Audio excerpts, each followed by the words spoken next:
Hey, what's up, guys? Just got my bread rolls here from KFC. This bread roll shop's been there for like my whole life, basically.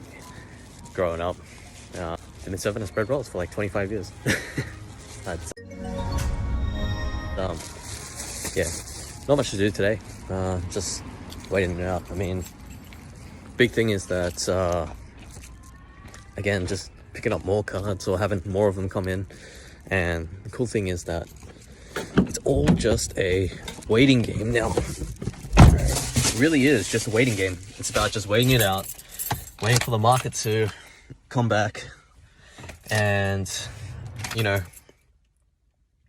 yeah, after the Hall of Fame, a couple months, I reckon, in my opinion, I could be wrong, but I think that the card market will probably come back down again.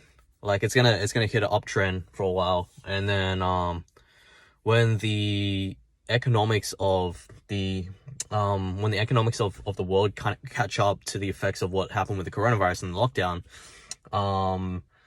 and things happen with the economy where maybe the dollar will tank and things like that, when that happens, then I think that the card market will start to decline quite significantly. Some cards are probably weren't going to go down as much. I mean, like, I think most of the cards are going to take a hit, like we did see with this current one, which was like a lot of the newer rookie cards, the ones that are more of a gamble, like they haven't really created anything yet, they haven't really established themselves yet, and people are really just gambling on how whether they're going to be good, whether they're going to be like successful or not, like that. So a lot of those cards are going to see a massive decline, but I think the original OGs, like the Hall of Famers, the well-established players, people like LeBron, Steph Curry, Kevin Durant, like Kobe Bryant, a lot of those players are, they're not going to see as much of a decline. They're probably going to go down a bit, like just the same as this, but probably in terms of percentage-wise, might drop like 25-30%, whereas the other ones might just completely just go kaput. So there will be another buying opportunity again. In my opinion, and I'm not an expert because I've only been doing this for like 6 months, not even 6 months, like 3 months, like just buying cards and stuff like that. So just what I get a feel for, or my intuitive feeling, just in terms of taking into account to the bigger picture of the economy and what might potentially happen if you know, all the small businesses start shutting down, and you know, because they're not liquid, people start selling their houses, prices of housing might drop. So like all those things are gonna almost like force people to move their money into something that's more liquid, which is either cash or other things, but or other kind of like safe havens like gold or silver or something like that. So I think that when that happens, that the value of certain items are going to become less valuable and less in demand because people need to survive on a day-to-day basis. So they're going to want the importance of what they focus on that's valuable is going to change dramatically. So I do feel like that in a couple months, maybe not now, but we will feel the after effects of what happened with COVID, of the lockdown on the economy. And I really think we haven't fully experienced that yet. Obviously, if you've been in retail, if you've been in the restaurant industry, hospitality, like if you're a business owner in that industry, you've really felt it, unless you had to shift dramatically to online service or like doing deliveries and stuff like that. Like so that is another thing that's going to be happening in the future, in my opinion. I could be wrong. It would be bad if that happened, to be honest. That means that a lot of people are going to be in trouble financially, which is not a good thing. But at the same degree, the fundamentals of what has been happening with, you know, just inflation over time, just the printing of money, the supply and demand of just fiat currency is just like, it's gonna get to that point. Like it's pretty hard to see it go any otherwise. I mean, I don't know, that's just what I think. But and there's a lot of indicators that show that that's a potential that's going to happen. I mean, like, for example, like gold and silver has completely been bought out It's so hard to get demand. Like, I mean, it's so hard to get supply. I mean, you can't even go to the shop and just buy it because they can't even get it to the shop. Like, it's literally on a back order for like 5, 6, 7, 8 months. An order that you placed maybe like 2-3 months ago, you have to wait until like the end of the year to actually get your item. I mean, that's crazy. Like, and the fact that the price is so cheap right now with that is just, I don't know, it just doesn't make sense. It doesn't add up. I mean, the price has been the same for like almost 10 years since 2008, the 2008 financial crisis for silver, yet been mining more. Demand has been going up for like things like medical stuff, like electronics. So the requirement for its industrial process has been going up, but the supply has been the same. You know, it's not like we're finding more. And eventually it's going to hit a tipping point where there's just not going to be that much supply. There's going to be too much demand from industry, from people who are holding, from people who are investing in it.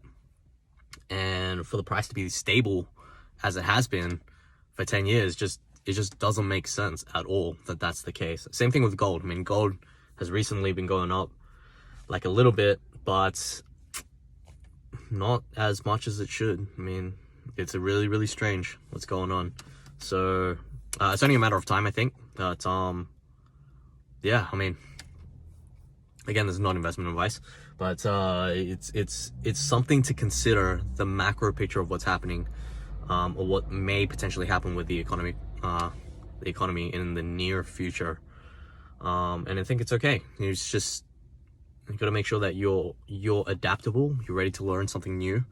It'll be good to start learning something new now. I mean, social media is going to be cool. Start building something for yourself. Start finding ways to become more liquid, or start creating reserves for yourself so that you can have cash when you need it, if you do need it, or learn how to build a business or learn how to make money from nothing. You know, Flip Life has been really good. I mean, obviously during these times, you know, selling stuff, like learning how to sell stuff, learning how to source items and sell stuff without actually putting in that much money. I mean, Flip Life is crazy. You can start selling stuff on eBay with no money. You can literally go on Facebook Marketplace right now, especially because people have been cleaning out their houses for the last like eight weeks.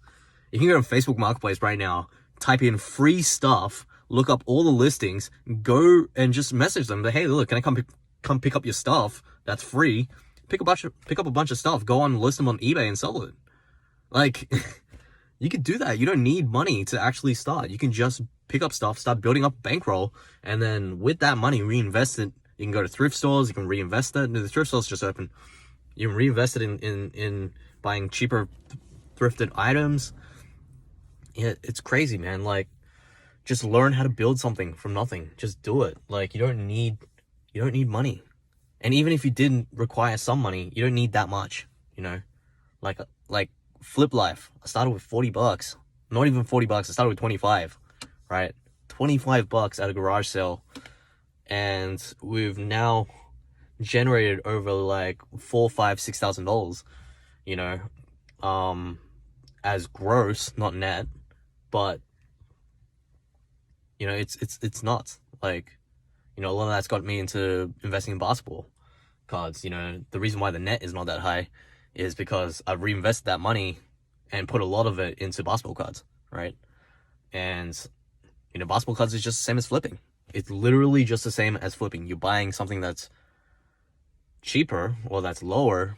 You're buying it at a lower price, and based on certain principles or based on certain demand factors, supply and demand factors, and other indicators, that it has the potential to go up in value over time, and then you just sell it.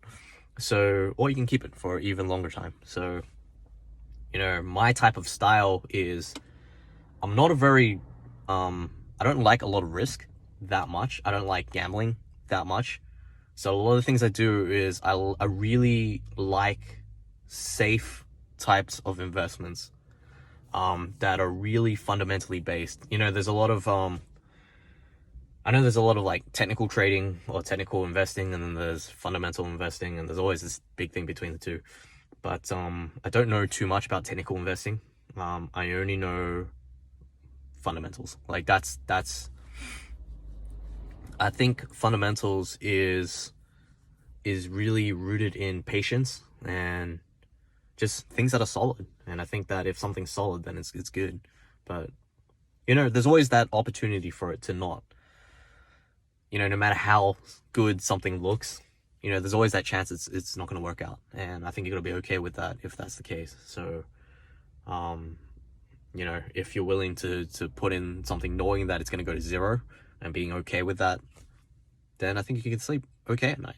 But I think if you overextend yourself, you put in too much money, you try to make money too fast, like that kind of thing, and then you are not okay with it going to zero, then I think that is moving more into a gambling state, or you're just putting yourself, I don't know, I guess it depends on the person individually. Like, it depends on how much you can handle.